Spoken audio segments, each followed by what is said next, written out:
অসমত কেইবাটাও নতুন উন্নয়নমূলক আঁচনিৰ কাম আমি হাতত লৈছিলোঁ। ইতিমধ্যে অৰুণোদয় হিতাধিকাৰী তালিকাৰ নিৰ্মাণৰ প্ৰথম পৰ্যায়ৰ কাম হৈ যোৱাৰ পিছত এইবাৰ আমি নগৰ অঞ্চলসমূহত অৰুণোদয় হিতাধিকাৰী নিৰ্বাচনৰ কাম আমি হাতত লৈছোঁ।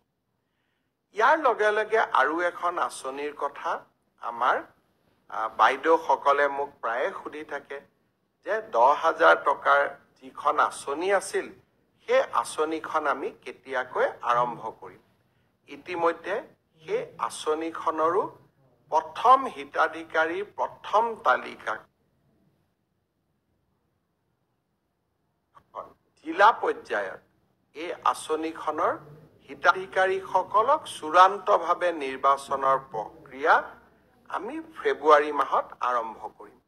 ইতিমধ্যে 32 লাখ আই মাতৃক এই আঁচনিখনৰ বাবে আমি প্ৰাৰম্ভিকভাৱে নিৰ্বাচিত কৰিছোঁ আৰু জিলা সমিতিসমূহে এই আঁচনিখনৰ চূড়ান্ত ৰূপ দিব।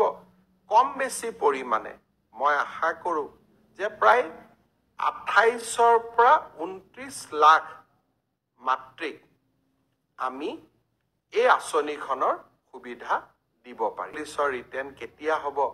মই ভাবোঁ যে ফেব্ৰুৱাৰী মাহ নহ'লে মাৰ্চৰ প্ৰথম ভাগতেই আমি অসম পুলিচৰ কনিষ্টবলসকলৰ পৰীক্ষাৰ ৰিটেন টেষ্টৰ কাম আমি সমাপন কৰিম।